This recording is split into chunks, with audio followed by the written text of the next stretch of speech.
Hi folks, today we're looking at something called continuity, which is going to have something to do with what we're looking for, namely finding the slope or the area under functions. So imagine if I draw a curve like this. If you wanted to estimate its slope at any point, the slope of the tangent at any point, it's probably going to be easy. Right? You can talk about its steepness at this point, and that's because the curve just goes smoothly from side to side. Now contrast that with, what if I drew a curve that was like this and then this? Most of the places on that curve, it's easy to talk about slope. The slope stays the same here and here and here. But there's one point, and we're going to call it C here, where you can't talk about slope because it's jumped around. It's got what we call a discontinuity. And a discontinuity is a place where you have to lift your pen.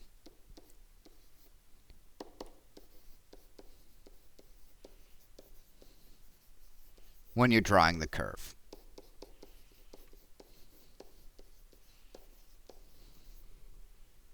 Okay, now how do we figure out whether, algebraically, whether we have a discontinuity or not? Well, it turns out that limits have something to do with this. A curve's going to be continuous at C when the actual function value and the limit are the same. Like right here, let's suppose that this is the point, I don't know, this is a value of 5.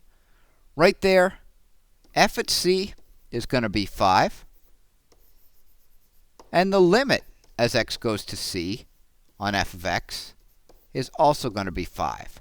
They're the same. And that means it's continuous at that value C.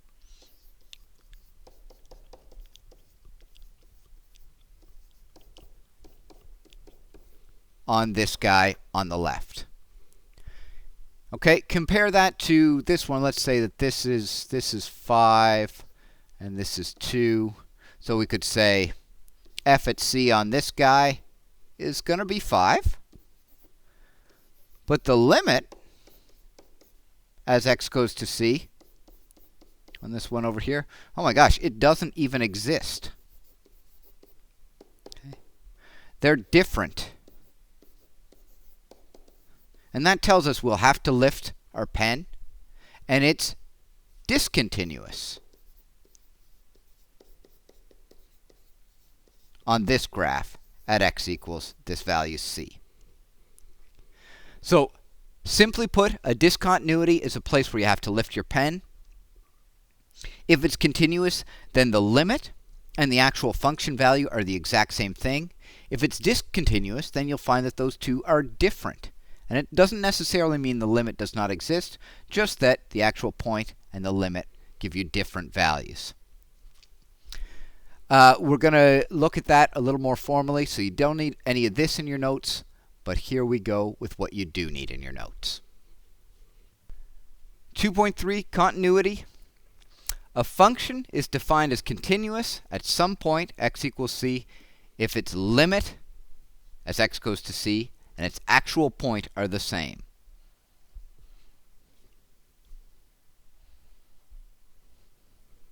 So shown mathematically, that's this statement here. In words, puts it down below. For a function to be continuous at x equals C, the limit must be the same as the function value at C. And when we go and take a look at some actual graphs of these, they'll be fairly intuitive. So when you see a graph, you're probably going to ask yourself, did I have to lift my pen? If you didn't have to lift your pen, then it is continuous. If you did lift your pen, there's a discontinuity. So in simple terms, a function that is continuous on an interval may be drawn in one simple motion without lifting your pen. So polynomials are like that. You can draw them continuously. Sine graphs like that. Tangent graph is not. You have to lift your pen to draw several cycles of the tangent graph. And finally, a point where a function is not continuous is said to be a point of discontinuity. And typically, we only talk about the x value of a discontinuity. So if we were to say it's discontinuous at x equals 2, we wouldn't necessarily need to assign a y value as well. You may want to pause here so that you can get the rest of your notes. And just let Mr. Cullycutt know when you're ready to move on.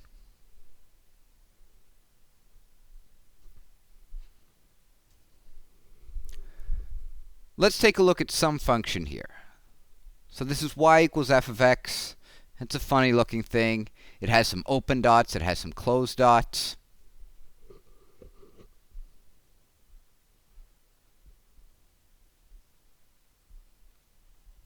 And we're wondering, is it continuous where x is 1, 2, and 3? So take a second, copy this down.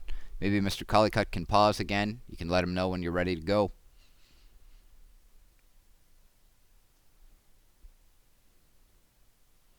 Okay, let's look into what's going on at x equals 1. Now, I'm going to do the informal test first, and then we'll do it formally. Is it continuous at x equals 1? Let me try. Can I draw it without lifting my pen at x equals 1? No, I have to lift my pen if I want to draw this. So we can right away say, no. I lifted my pen. But that's not very mathy. So let's compare the limit and the actual function value. At x equals 1, let's see, what's the actual point? F at 1, where's the closed circle? It's right here. Okay, so f at 1 is 1. What's the limit as x goes to 1 on f of x? Let me see, I have to come at 1 from the left and from the right. And if I did this with my fingers, I'd say my fingers don't touch. There is no limit.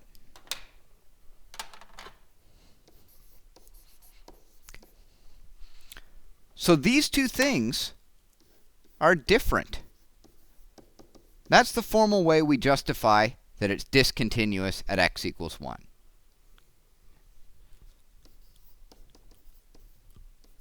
Discontinuous.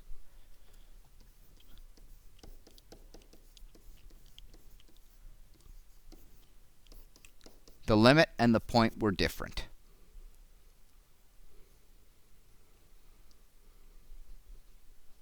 Let's try the next one. When x is equal to 2.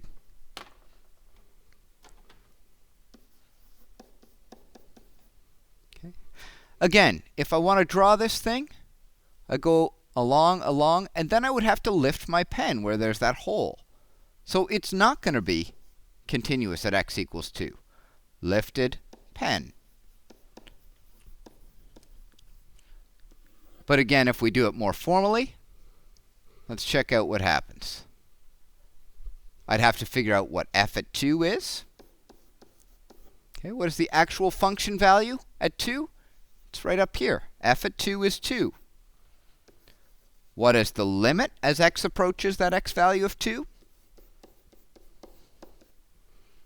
If I go from the left and from the right, I'm approaching a value of 1. So the limit and the actual point are different. Therefore, we have a discontinuity again. Discontinuous at x equals 2. These two things are different. Lastly, let's take a look at what happens when x equals 3. So at x equals 3, is it continuous? First of all, can I draw it without lifting my pen? Yeah, I can. So yes, that's the easy test. The more formal test is going to be for us to take a look at f at 3. Okay, what is the actual y value when x is 3? The y value is 2. What is the limit as x goes to 3 on f? Let me check it out. My fingers come from both sides. Ooh, it's 2. They're the same. The point and the limit are the same. Therefore, it's continuous at x equals 3. Now, obviously, the easiest way to test these things is just to see if you can draw it without lifting your pen. But if you want a formal way for describing why they are or aren't continuous, we have to look at whether the point and the limit are the same. We might also wonder about the endpoints when x is 0 and x is 4. It seems really mean to expect the function to have a limit at 0 from both sides, because it doesn't exist on both sides. So at the endpoints, we have a slightly different definition for discontinuity. We cut them a little slack for not existing, say, to the left of 0 and to the right of 4. And that gives us these one-sided continuity definitions. So a function is continuous from the right at some x value. So my x equals a, we're just saying, as a value. It's continuous from the right if its limit from the right equals the actual point. It's continuous from the left if its limit from the left equals the actual point. Okay? In other words, does it go where it's supposed to go? Does it actually have the right point on the function?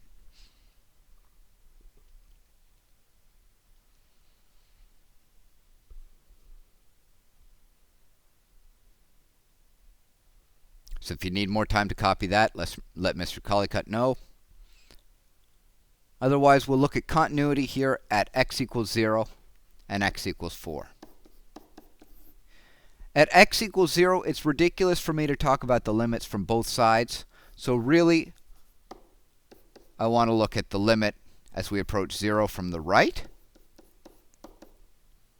Okay. And that is 1. And compare that to what is f at 0. F at 0, it's got a filled-in dot. So that's 1. Ooh, they're the same. Therefore, we'd say this is continuous at its endpoint.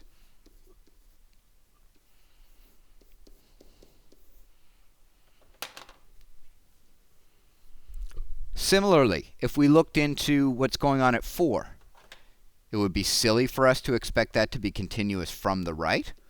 So we'd only look into what's going on from the left at the endpoint. Okay, let me check it out. What y value am I going towards? Now let's compare that to what f of 4 actually is. It's 1. So they're the same. It doesn't matter what value they have, just that they're the same. If the limit and the point are the same, then the function is continuous at x equals 4, at its right-hand endpoint. So the big idea from this slide is just we don't expect endpoints to be continuous from both sides, just from one side, because they only, by definition, exist on one side. So from here, we want to look at what are the basic types of discontinuity that exist. Because some of them we can find slick ways around, and some of them are kind of non-starters. And there are 4 basic types. The first of these are called removable discontinuities. And these are the ones that you spent a lot of time on in Chapter 9 of the last course. So here I've got a function f of x that's equal to x squared minus 3x plus 2 all over x minus 1. I'm going to go ahead and graph that so that it'll have some idea of what it's supposed to look like. So to do that, I probably want to, factor the top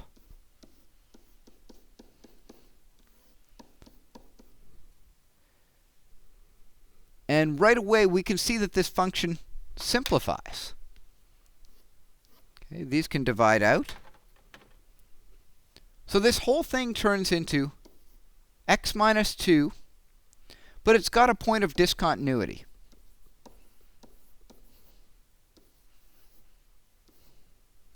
And at what x value is that discontinuity? It comes from this. It's the value that we couldn't put in, or the value that we divided out. Okay. And the reason it's a POD and not a vertical asymptote is because it divided out. Right? It was a factor on both the top and the bottom. So the POD happens at an x value of 1.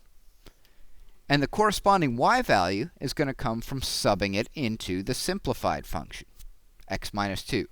So if I put a 1 into that, I get 1, negative 1. Okay, so what does this function look like? It's a line with a slope of 1. It's got a y-intercept of negative 2. It's got a point of discontinuity at 1, negative 1.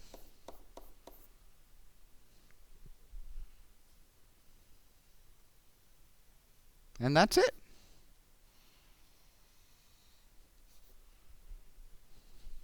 So basically, it's a line with a hole. And the reason we call this type of discontinuity removable is that you could kind of fix this. You could turn it into a continuous function if you would just plug that hole. If you would just assign some value to the function when x is 1. So we say this graph is discontinuous at x equals 1. There's a point of discontinuity. But that discontinuity can be removed if you have a function that fills in the hole. Now there are a couple of ways we can rewrite this as a function with the filled in hole. So, two ways to write the filled in function.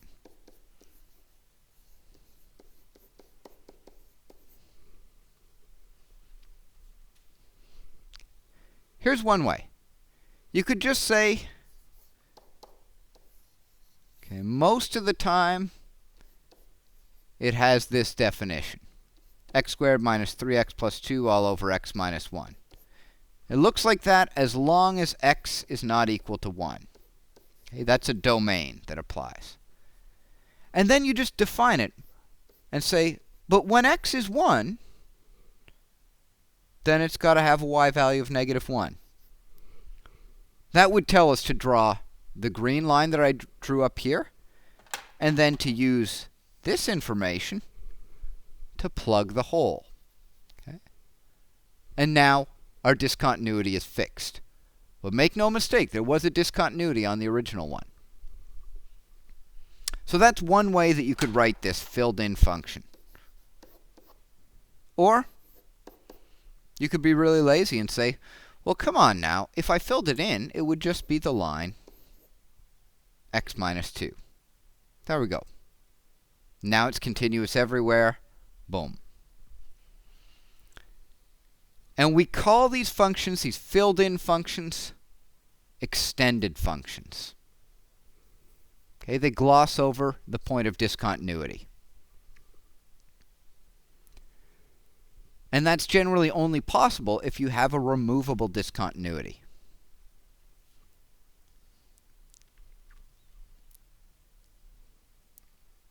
So the calculus name for this is removable discontinuity, but it means,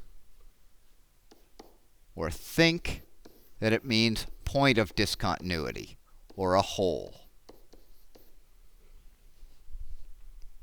That's a time when you might have to lift your pen when you're drawing the function. Okay, I'll go back down to the bottom here. If you need to copy this, just ask Mr. Collicutt to pause. Otherwise, we'll move ahead to the second type of discontinuity. Something called infinite discontinuity. Okay, so let's take a look at this function here. F of x is x plus 1 over x plus 2. So what do I know about this function? I know that at x equals negative 2, there's going to be a vertical asymptote. I also know a horizontal asymptote. It's going to be x over x, which is y equals 1. Okay. I know the y-intercept. If I subbed in 0 for x, I'd get a half. And I know I have an x-intercept because it's a factor of the top only. So negative 1 is where I have an x-intercept. Boom. That gives me a pretty good idea of what the graph looks like. Okay. And you don't need this to be perfect. You just need really a sketch of it in your notebook.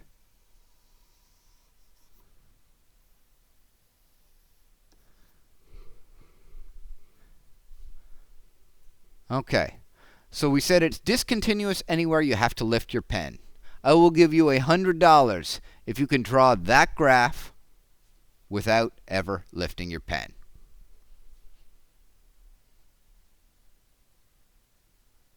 Okay, hopefully I'm not out $100 now.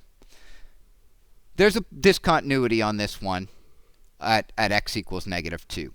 And we call it an infinite discontinuity because from the left or the right, it goes up to infinity. Okay? It looks like a vertical asymptote.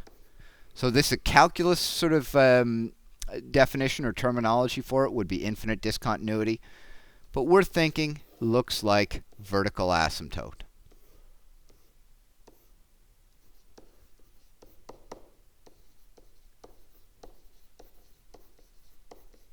And we would say infinite discontinuity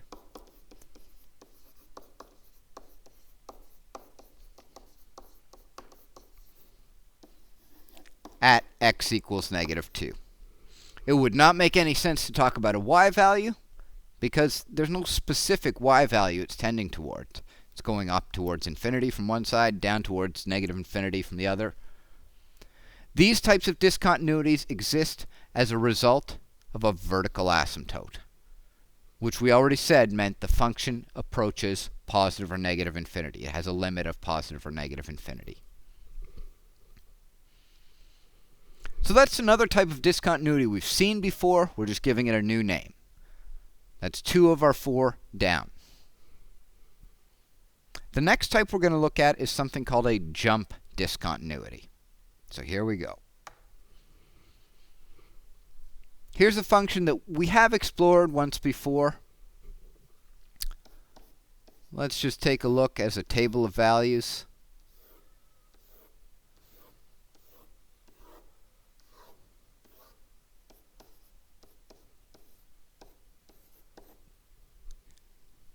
If I put negative 2 into this function, I'll get negative 2 over positive 2, which is negative 1.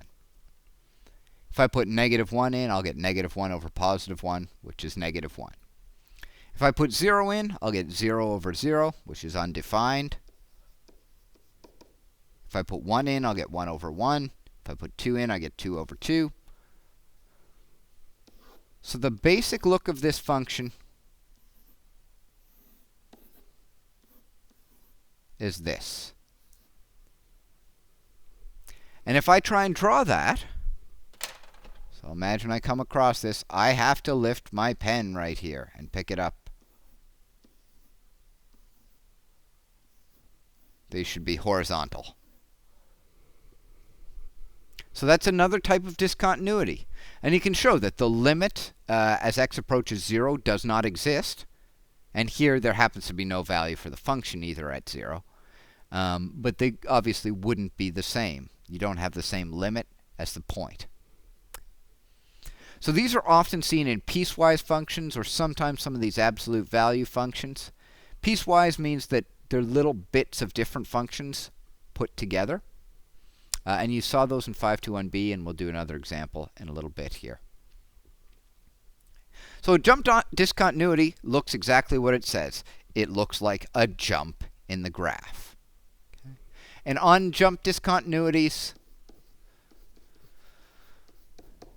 The limit never exists anyway.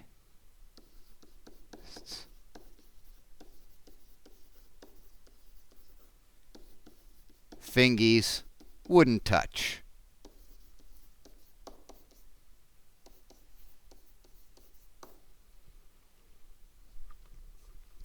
The last type of discontinuity we're going to look at is something called an oscillating discontinuity. And basically it happens when you have a sine or a cosine graph, some kind of sinusoid, that starts oscillating faster and faster. So if we got the computer to graph sine of 1 over x, obviously the place where you might have a discontinuity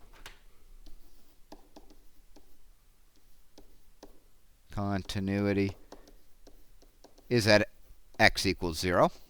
Okay, that's the only x value you can't put into this. I'm going to get the computer to make the graph, and then I'll make my own sketch. Whoa! Okay, that's difficult to figure out what's going on.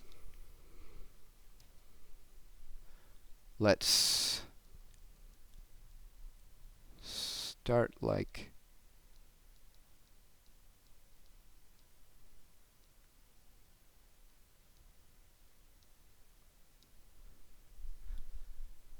So basically what happens is you get a sine graph, and it starts just oscillating tighter and tighter and tighter and tighter and tighter. Now it's a function, so it's never actually got multiple y values for a single x, but it's not converging on a value. It's taking all sorts of values between -1 and 1, the closer and closer we get. And same thing here. And then it kind of loosens up as we head out to the right. So that's another type of discontinuity we might see. And what it will look like, so we'll call it oscillating discontinuity, what it will look like is just kind of a block, an oscillation or a sine type thing that turns into a block.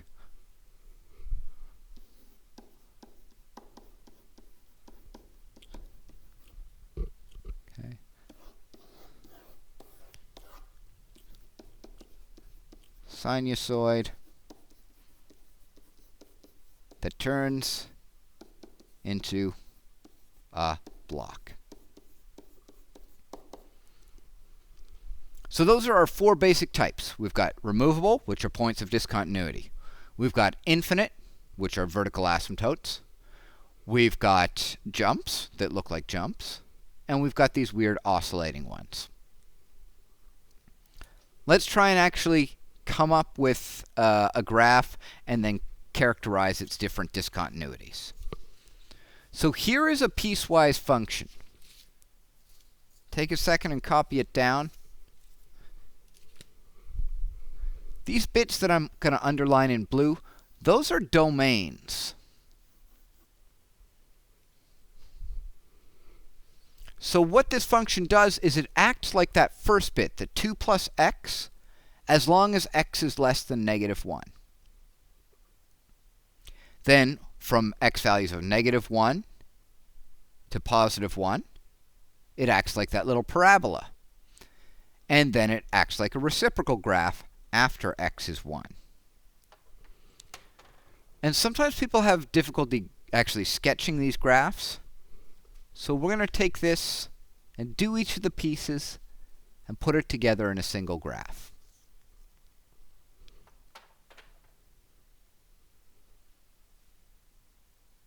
And I'll describe each part. So 2 plus x, that's a line. It's got a positive slope.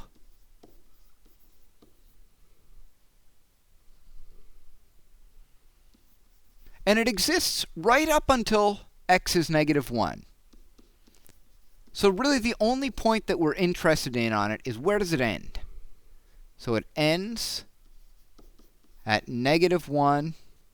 Let me see. Let me put -1 into that. That would give me a y value of +1.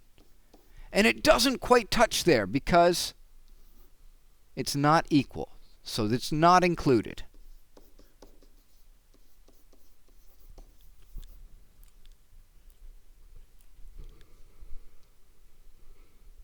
Now I'm going to go ahead and start my sketch from that information. Here's what I know. This is a graph that's a line with a positive slope that almost includes the point -1, 1. I could go and use a table of values and find a whole bunch more points, but that's really enough. Okay, there's my first bit. Now let's talk about the second part of the function. It looks like this, x squared from -1 to +1. So x squared, we all know, is a parabola. It opens up. It's got a vertex at 0, 0. It's your most basic parabola. And now let's look at its domain. It starts at -1. Okay. And if I put the value of -1 into the function, I'll have -1 squared. So it starts at -1, 1. And because there's an equal sign on this, that's included.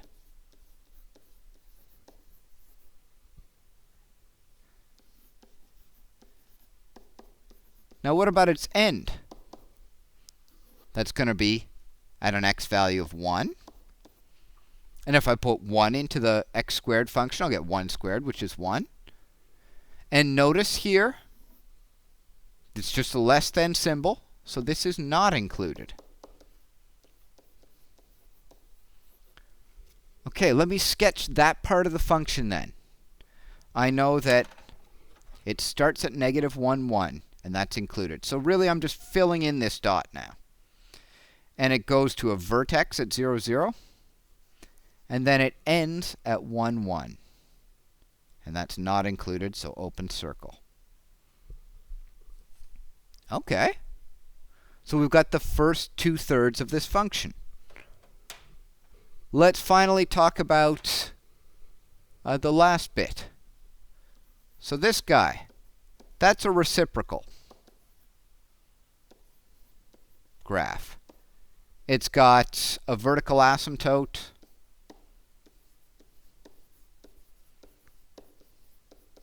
at x equals 2. It's a reciprocal graph that's been shifted to the right 2. And we have to think about where it starts, because it goes from 1 all the way up to infinity. So it starts at 1, and if I put 1 into this function, I'll have 1 over 1 minus 2, which is -1. Now, is that included? You betcha it's included. That's a real point on the graph. Okay, well, let's make the sketch. Vertical asymptote here. It connects, or it tries to connect, rather, at 1, -1. That's its point. And because it's a basic reciprocal graph, it's going to look like this. Okay, there's that weird piecewise function. Now, if you go back and you try and sketch this just by tracing through the whole thing, I'm going to do that. Boom. I have to lift my pen when x equals 1. So there's a discontinuity.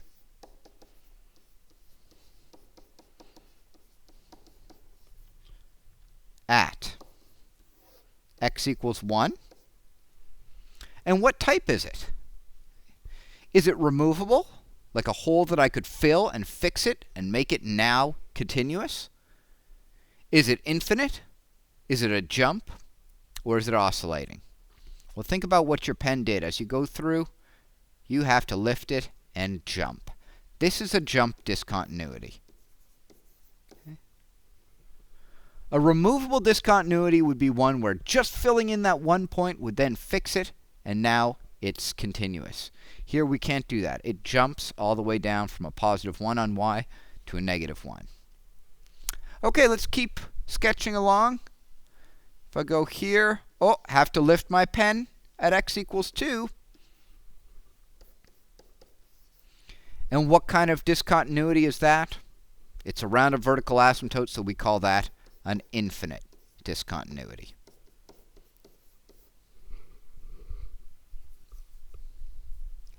So that's how we sketch piecewise functions and how we look at their different types of discontinuities. The last two examples that we'll do relatively quickly here take a look at what happens if you want to fill in the holes. If you have a removable discontinuity and you want to get an extended function, a function that fills in the holes. So write an extended function to eliminate the removable discontinuity in this function up here.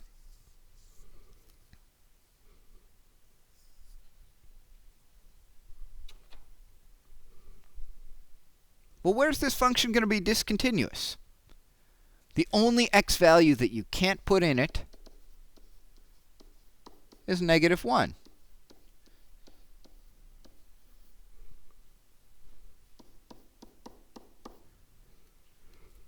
Now let's see what kind of discontinuity that is. Is it a vertical asymptote, or is it going to be a point of discontinuity?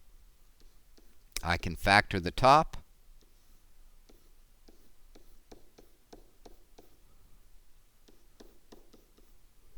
Looks like it's going to be removable. It's a point of discontinuity.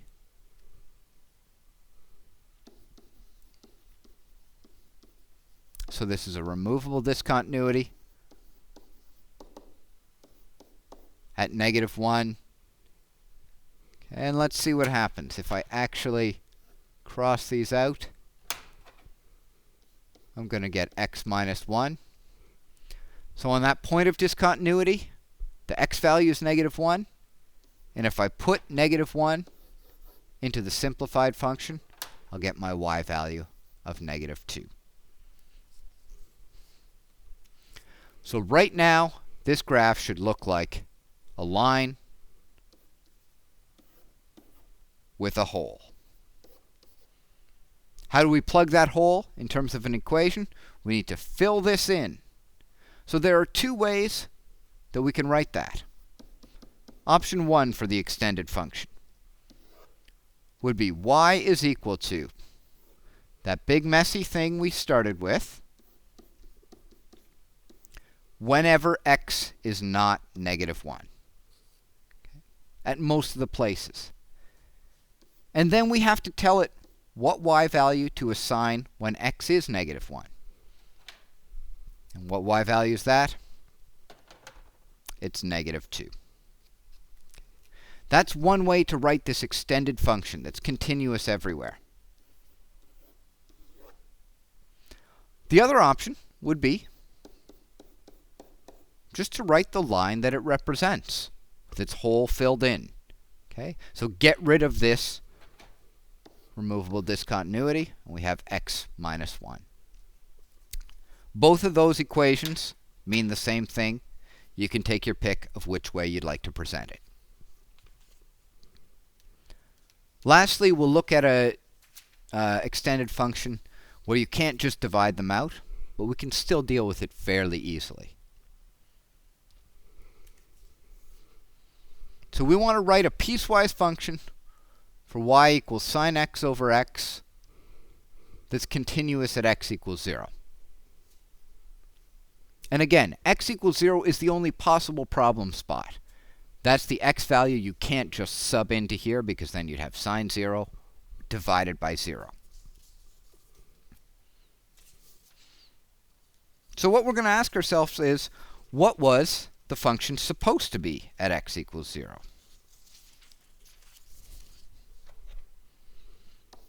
Or find what value sine x over x should have at x equals 0. Because for most of the time, sine x over x is going to be the right definition for this function, whether it's extended or not. What we want to know is what's the hole we can plug when x equals 0. Now you folks have seen this function before, so you know. Okay. There it is. This graph is lying to us. There's actually a hole right here at 1.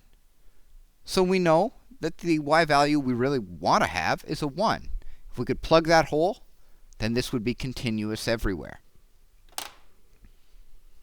If we didn't have the graph to work with, though, we still have an easy way to deal with this. So find what value sine x over x should have at x equals 0. That really means find the limit. Is there some y value we're approaching as x goes to 0? And you folks know this one. Sine x over x goes to 1. That's why we can say that this function should have a y value of 1 at x equals 0, if we wanted to plug that hole. That gets us to the end of the lesson.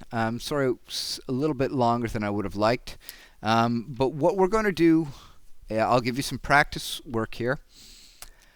Tomorrow's class will be just time for clarifying any concepts that are not sitting well with you. A little later in the class, I'll get Mr. Collicutt to pass out last year's version of the assignment. And you might find that that's a helpful thing to take a look at. All the solutions are online. I emailed them out to you.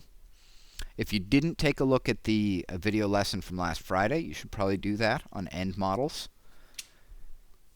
In terms of practicing this material, we want to take a look at page 84 to 85. Do numbers 1 to 7. Think about non-permissible x values and or the graphs of the function. They're the even answers. 10 to 16, 19 to 29 odd, and 41 to 44. Okay. You may just want to take a cell phone picture of this slide, and that's fine. And that's it for us for today. I will see you tomorrow. Have a great day.